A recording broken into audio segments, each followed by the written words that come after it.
ব্যক্তি সৈয়দ শাহ সুলতান আলাউদ্দিন। ওনার রাজধানী ছিল একদম খোদ এটাই। উনি মসজিদ কেন্দ্রিক মসজিদে নববীর সিলসিলা এই গোটা বাংলাকে শাসন করেছেন স্বাধীন বাংলা হিসাবে, যেটা আপনারা ইতিহাসে পাবেন, যেটা হুসেন শাহী পিরিয়ড।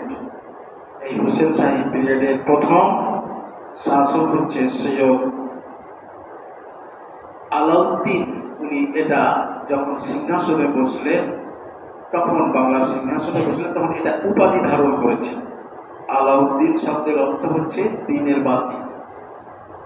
এটা ওনার উপাধি, এটা ওনার নাম নয়। আসলে ওনার নাম হচ্ছে সৈয়দ হুসাইন মাক্কি।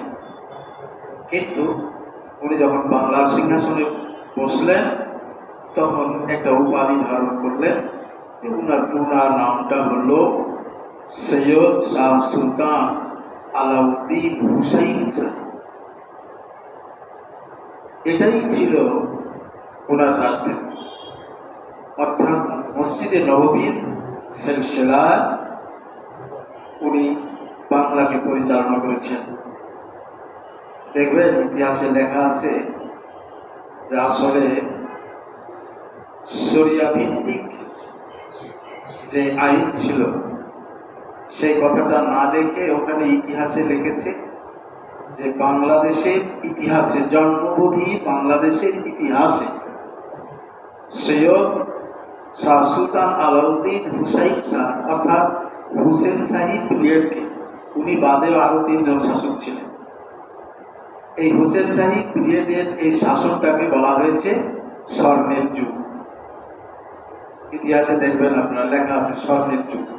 কিন্তু কোরআন সুন্নাহ ভিত্তিক মজলিসে সূরার মাধ্যমে এটা পরিচালনা হয়েছে, এটা স্বীকার করে না ইতিহাস। এটা স্বর্ণের যুগ ছিল। স্বর্ণের যুগ বলতে সর্ব উৎকৃষ্ট যুগ ছিল। এই উৎকৃষ্ট যুগ হতে পারে কার দ্বারা? দেশ উৎকৃষ্ট হতে পারে কিসের দ্বারা?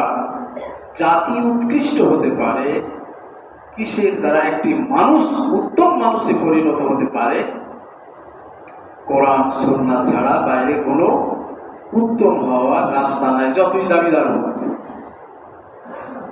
দাবিদার সে যত বড়ই হোক না কেন, কিন্তু আল্লাহ পাকের নিকটে এগুলোর কোনো মূল্য নাই।